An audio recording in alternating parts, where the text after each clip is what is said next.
ఒక నూతనమైన కార్యక్రమానికి శ్రీకారం చుట్టాం. ఎప్పుడూ సమాజంలో తెలుగుదేశం పార్టీ వినూత్నంగా ఆలోచిస్తాం.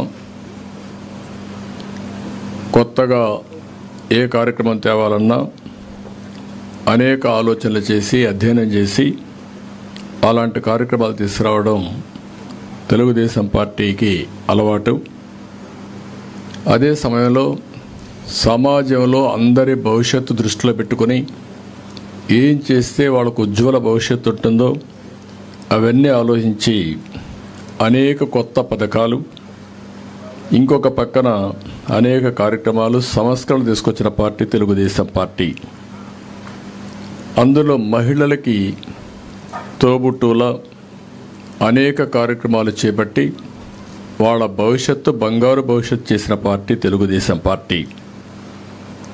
ఈరోజు రాష్ట్రంలో ఉండే ప్రతి ఒక్కరు గుర్తుపెట్టుకోవాల్సింది 40 సంవత్సరాల కంటే ముందు ఎన్టీ రామారావు గారు మహిళలకు ఆస్తిలో సమాన హక్కు తేవాలని ఒక వినూత్నమైన ఆలోచనకు శ్రీకారం చుట్టారు. అదే సమయంలో రాజగుడులకు ప్రాధాన్యత రావాలి, ఈరోజు రాజకీయాలన్నీ మగవాళ్ళకే, రాజకీయాల్లో ఒక మగవాళ్ళకే ప్రాధాన్యత ఉంది, ఇది కరెక్ట్ కాదు, 50% జనాభా ఉన్న మహిళలకు కూడా సముచితమైన స్థానం ఇవ్వాలనే ఉద్దేశంతో స్థానిక సమస్యల్లో ప్రారంభమైనటువంటి రిజర్వేషన్లు ఈరోజు దేశమంతా కూడా ఆమోదయోగ్యమైనాయి. ఇప్పటికే 50% రిజర్వేషన్లు స్థానిక సంస్థల్లో వచ్చాయంటే అది ఎన్టీ రామారావు గారు ఆ రోజు చూపించిన చొరవ. అదే సమయంలో ఇప్పటికి మీరు చూస్తే దగ్గర 22 కొత్త పథకాలు తీసుకొచ్చాం. ఒకప్పుడు మీరు చూస్తే ఎడ్యుకేషన్కే ప్రాధాన్యత లేని పరిస్థితి నుంచి ప్రతి 1 కిలోమీటర్కి ఎలిమెంటరీ స్కూల్, 3 కిలోమీటర్కి అప్పర్ ప్రైమరీ స్కూల్, 5 కిలోమీటర్ల హై స్కూల్, మండలానికి ఒక జూనియర్ కాలేజ్, రెవెన్యూ డివిజన్కి ఒక ఇంజనీరింగ్ కాలేజ్, ఒక జిల్లాకు ఒక మెడికల్ కాలేజ్ సమైక్య ఆంధ్రప్రదేశ్లో పెట్టిన పార్టీ తెలుగుదేశం పార్టీ. అంతటితో ఆగలేదు. ఉద్యోగాల్లో, కాలేజ్ సీట్లలో రిజర్వేషన్లు తీసుకొచ్చాం. 33% రిజర్వేషన్లు దేశంలో మొట్టమొదటిసారిగా ఆడబిడ్డలకు ఉద్యోగాల్లో, అదే మాదిరిగా విద్యా సంస్థల్లో రిజర్వేషన్లు తీసుకొస్తే వాళ్ళ జీవితాల్లో ఎంతో మార్పు వచ్చింది. ఇదే కాకుండా డాక్రా సంఘాలు పెట్టాం. డాక్రా సంఘాలు పెట్టి చదువుకోని మహిళల్ని ఎక్కడికక్కడ చైతన్యం తీసుకొచ్చి నాయకత్వ లక్షణాలు పెంచి పొదుపు ఉద్యమం చేసి రివాల్వింగ్ ఫండ్ ఇచ్చి వాళ్ళని ఒక శక్తివంతమైన ఆర్గనైజేషన్గా తయారు చేశాం. ఈరోజు మీరు చూసి దేశంలో ఎక్కడా లేవు.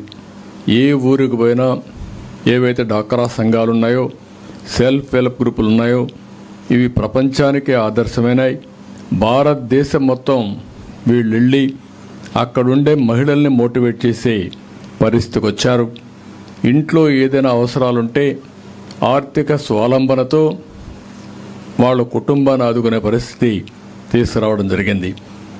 ఈరోజు మళ్ళీ ఒక వినూత్నమైన కార్యక్రమం మహాశక్తికి శ్రీకారం చుట్టాం. ఎలక్షన్ మేనిఫెస్టోలో మహాశక్తిలో మీరు ఒకసారి చూస్తే మేము ఒక 5 కార్యక్రమాలు ముఖ్యంగా తీసుకురావడం జరిగింది. ఈ 5 కార్యక్రమాల్లో ఒకటి, అందరినీ చదివించే బాధ్యత మహిళలు తీసుకోవాల్సిన అవసరం ఉంది. అందుకనే ఈ కార్యక్రమంలో మనం చూస్తే ఏడాదికి 15,000 రూపాయలు చొప్పున ఎంతమంది పిల్లలుంటే అందరికీ వర్తింపజేసే విధంగా తల్లికి వందనం తీసుకొచ్చాం. ఇంత మునుపు ఆంక్షలు పెట్టారు. దీనివల్ల అనేక సమస్యలు పరిష్కారమయ్యే అవకాశం కూడా వస్తుంది.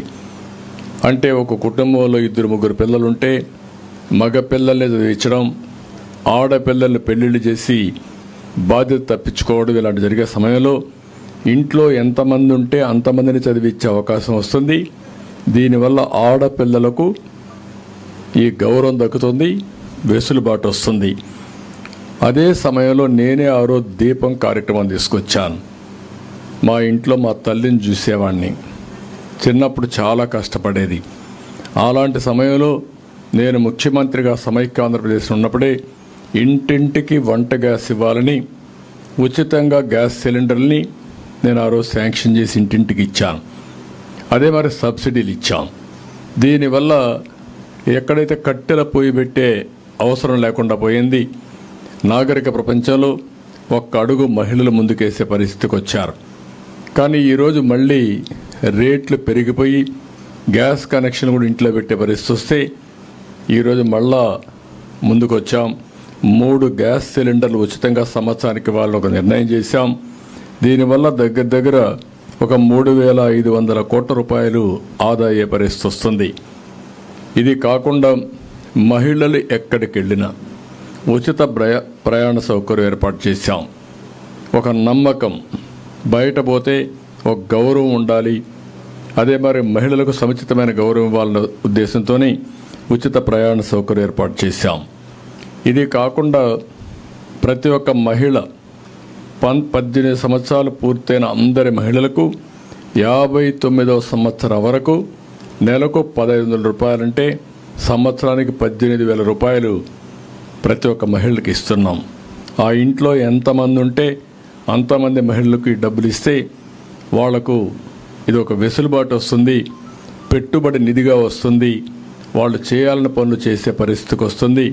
ఆ విధంగా ఈ కార్యక్రమానికి శ్రీకారం చుట్టాం. అదే మరి ఏ మహిళ కూడా త్రాగునీటి ఇబ్బంది లేకుండా ఇంటికే కొళాయి పెట్టి ఒక ప్రొటెక్టెడ్ వాటర్ స్కీములు పెట్టి ఒక మంచి నీళ్ళని ఇవ్వాలని, మినరల్ వాటర్ టైప్లో మనం ఇవ్వాలని దీనికి కూడా ఒక కార్యక్రమం క్రియేట్ చేశాం. ఈ 5 కార్యక్రమాలు కానీ జయప్రదంగా చేయగలిగితే మహిళలకు చాలా వెసులుబాటు వస్తుంది. మళ్ళీ ఆ కుటుంబాన్ని పైకి తీసుకురావడానికి వాళ్ళు ఆలోచించే శక్తిని ఇస్తుంది, పుష్టినిస్తుంది, వాళ్ళు ముందుకు పోయే అవకాశం వస్తుంది. అదే సమయంలో ఈరోజు మళ్ళీ నేను ఒక కార్యక్రమానికి శ్రీకారం చుట్టాను. మీ కలలకు రెక్కలు. ఈ కార్యక్రమం ఒక వినూత్నమైన కార్యక్రమం. కలలకు రెక్కలు అన్నప్పుడు నేను ఎప్పుడో చెప్పాను, dare to dream, strive to achieve. అదే అబ్దుల్ కలాం గారు ధైర్యంగా కలలు కనండి, దాన్ని సాధికారం కోసం కృషి చేయమని దేశమంతా తిరిగి చెప్పారు. ఈరోజు నేను ప్రత్యేకంగా మహిళా శక్తిని గుర్తించి, మహిళలకు ఉండే అవకాశాలను గుర్తించి మహిళల కోసం ఒక ప్రత్యేకమైన కార్యక్రమం తీసుకొచ్చాం.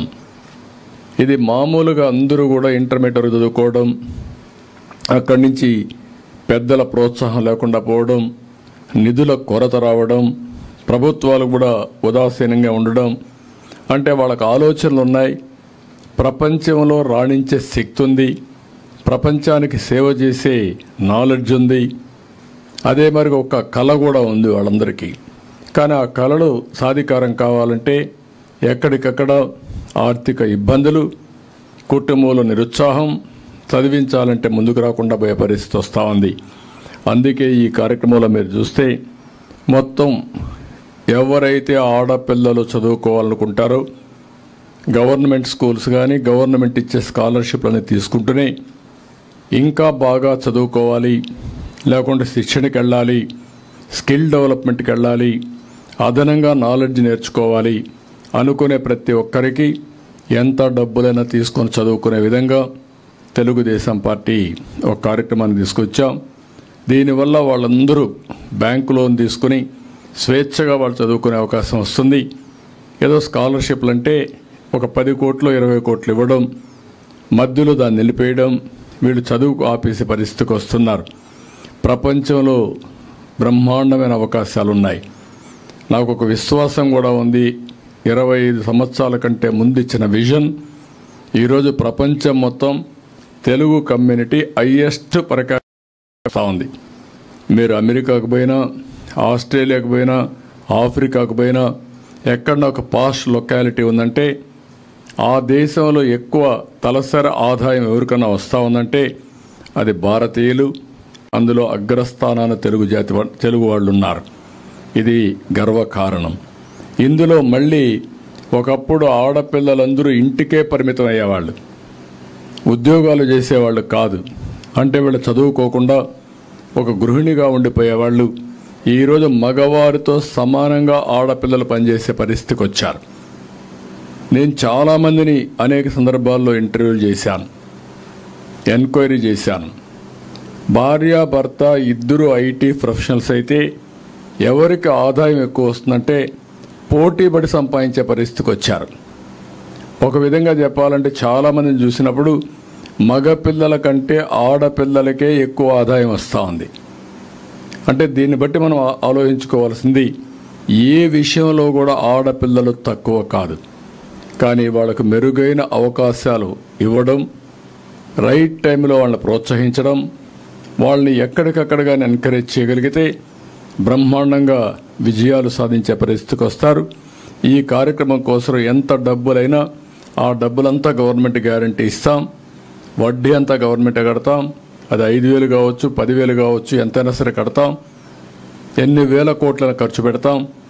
ఆ పెట్టుబడి రాష్ట్ర భవిష్యత్తు కోసం పెట్టే పెట్టుబడి, ఆడబిడ్డల భవిష్యత్తు కోసం ఖర్చు పెట్టే పెట్టుబడి. ఈ పెట్టుబడి వల్ల ఒక ఆత్మవిశ్వాసం వస్తుంది. స్కిల్ డెవలప్మెంట్ కూడా సైమల్టేనియస్గా ఇప్పటి నుంచే ఈ హై స్కూల్లో ఉన్నప్పుడే పిల్లలు ఒక ప్లానింగ్ చేసుకునే అవకాశం వస్తుంది. నేను పెద్ద అయితే ఈరోజు మనం చూస్తున్నాం. ఒకప్పుడు నేను ఐటీ చదువుకోమంటే అందరూ నవ్వారు. ఐటీ ఏంటి అని మాట్లాడేది, అదేంటి, అది ఎక్కడుందని మాట్లాడారు. ఆ రోజు నేను ప్రపంచం అంతా తిరిగి చెప్పాను, ఐటీ వల్ల మీ జీవితాల్లో మార్పు వస్తుంది. మీ పిల్లలకి ఎంత భూమి ఇస్తారనేది ముఖ్యం కాదు, ఎంత డబ్బులు ఇస్తారనేది ముఖ్యం కాదు, ఎంత బాగా చదివిస్తారనేది చాలా ముఖ్యం. ఆ చదువు వాళ్ళ ప్రయోజకులు చేస్తుంది. మీరిచ్చే ఆస్తి కంటే 100,00,000 రెట్లు ఆస్తి సంపాదించే శక్తి, మేధోశక్తి విద్య వల్ల వస్తుందని చెప్పేవాడిని. దాంతో చాలామంది ఊర్లో నుంచి, పల్లెటూరులో నుంచి టౌన్కి వచ్చి అక్కడ పిల్లలను చదివించడం మొదలుపెట్టారు.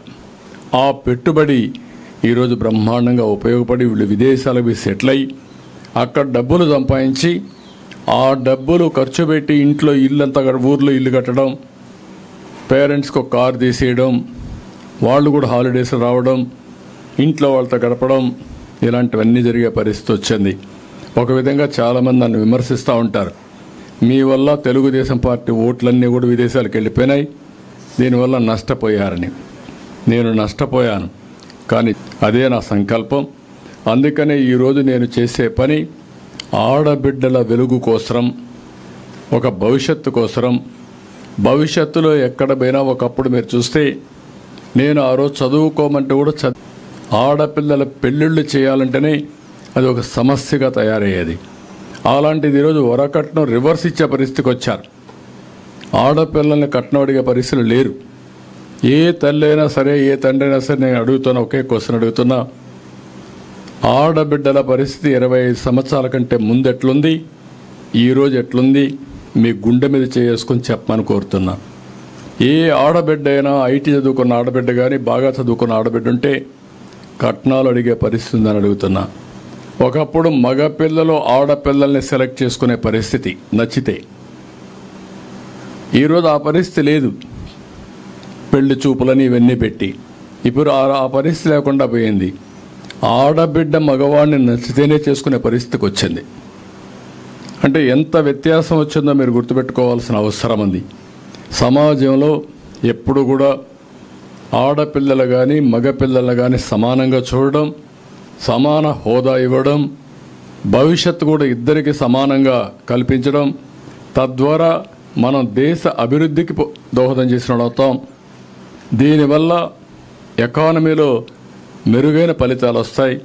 సంపద సృష్టించే వ్యక్తి, సంపద సృష్టించే శక్తి మహిళలకు ఎక్కువ ఉంది, మగవాళ్ళకు ఉంది. ఇద్దరూ కలిసి పనిచేస్తే ఆ కుటుంబానికి శ్రీరామ రక్ష, అది దేశానికి పెద్ద సంపద. ఈరోజు ఒకే విషయం మనం గుర్తుపెట్టుకోవాలి, ప్రపంచంలో రాబోయే 20 సంవత్సరాలు, నేను అది కూడా చెప్తాను. ముందు ఈ కాన్సెప్ట్లో మీకు ఏదైనా డౌట్ ఉంటే చెప్పండి. ఈ కాన్సెప్ట్ చెప్పిన తర్వాత మిగిలిన విషయాలు నేను మాట్లాడతాను. మీకు ఎవరికైనా ఏమండి, స్టేట్ రీఎంబర్స్మెంట్ ఇచ్చేది డిగ్రీ వరకు ఇచ్చి వదిలేస్తున్నాం. లేదంటే పీజీ వరకు వాళ్ళకు నచ్చిన కోర్సులకి ఇస్తున్నాం. ఎండీలకు పోవాలన్నా విదేశాలకు పోవాలన్నా ఎక్కడ డబ్బులు లేవు. వీళ్ళ టాలెంట్ ఎలిమెంటరీ స్కూల్కో హై స్కూల్కో పరిమితం చేయడం కరెక్ట్ కాదు. ఈరోజు డబ్బులుండే వాళ్ళు 50 లక్షలు 20 లక్షలు 30 లక్షలు పెట్టుబడి పెట్టి best universities in the world పంపిస్తున్నారు. నేను అందుకే విదేశ విద్యా విధానం తీసుకొచ్చాను. ఆ విదేశ విద్య కూడా కొంతమందికే పరిమితం అవుతుంది. 1,000 కోట్ల రూపాయలు ఇవ్వాలంటే ఇవ్వలేనప్పుడు కనీసం 1,000 కోట్ల రూపాయలు పెట్టుబడి మనం పెట్టే పరిస్థితి వస్తే కనీసం ఇంట్రెస్ట్ ఇచ్చి గ్యారంటీ ఇవ్వగలిగితే వీళ్ళు అక్కడ చదువుకున్న తర్వాత 4-5 ఏళ్లలో దానికంటే 100 రెట్లు ఎక్కువ సంపాదిస్తారు. 100 రెట్లు ఎక్కువ సంపాదిస్తే ఈ 4-5 లక్షలు 20 లక్షలు 10 లక్షలు కట్టడం పెద్ద కష్టం కాదు. ఒక స్టార్టప్ కంపెనీ, ఒక ఆలోచన, ఒక ఇన్నోవేషన్ వస్తే దాంతో ఎక్కడికో ఊహించిన ఫలితాలు వస్తున్నాయి. ఈరోజు ప్రారంభంలోనే మంచి యూనివర్సిటీలు మీరు చదువుకుంటా ఉంటే ప్లేస్మెంట్ వచ్చి ఆటోమేటిక్గా మిమ్మల్ని ఫైనల్ ఇయర్ అవుతారు రమ్మని చెప్పి ప్లేస్మెంట్ ఆర్డర్ ఇస్తున్నారు. ఇప్పుడు ఫర్ యానం ఎంత ప్యాకేజ్ ఇచ్చే పరిస్థితికి వచ్చేసారు. సంవత్సరం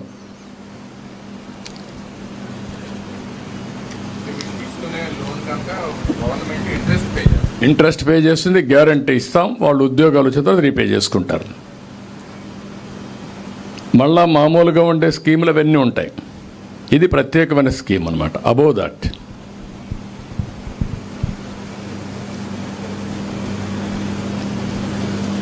మీరేమన్నా మాట్లాడతారమ్మా ఈ స్కీమ్ గురించి? నమస్తే సార్. నేను ఒక IT professionally one of the top ఎంఎన్సీస్కి వర్క్ చేస్తాను. నేను ఈ స్కీమ్లో రిజిస్టర్ అవడానికి కారణం, మేము ఐటీ ప్రొఫెషనల్ అయినా వర్క్ చేసినా రోజుకు కొత్త స్కిల్ వస్తుంది. We have to enhance our skills. So ఆ స్కిల్స్ ఎన్హాన్స్ చేయడానికి ఇంటర్నల్ సర్టిఫికేషన్స్ కొన్ని కంపెనీ ప్రొవైడ్ చేస్తుంది, కొన్ని ఎక్స్టర్నల్ సర్టిఫికేషన్స్ ఉంటాయి. అవి కొంచెం ఎక్కువ కాస్టే ఉంటాయి. మోర్ దాన్ 1 lakh 2 lakhs ఉంటాయి ఆ సర్టిఫికేషన్స్ కంప్లీట్ చేయడానికి. సో అవి కంపెనీ నుంచి ఫండ్స్ రావు. మాకు ఇలాంటి స్కీమ్స్ ఎలా ఉపయోగపడతాయి అంటే, లైక్ మా శాలరీలోంచి మనీ యూజ్ చేసి అంత పెట్టడం ఎందుకు అని ఒక్కొక్కసారి ఆగిపోతాం సార్ సర్టిఫికేషన్స్ చేయకుండా. బట్ ఈ స్కీమ్ ద్వారా మెల్లగా రీపే చేసుకోవచ్చు అండ్ వితౌట్ ఇంట్రెస్ట్ కాబట్టి మాకు చాలా బెనిఫిట్ ఉంటుంది. మా ప్రొఫెషనల్లో కూడా మేము ఇంకా పైకి వెళ్ళడానికి ఉపయోగపడుతుంది sir. Thank you so much sir ఇలాంటి ఆలోచనతో ముందుకు వచ్చినందుకు. ఇంకెవరన్నా మాట్లాడతారమ్మా మీరు? Anybody want to say anything? Girls.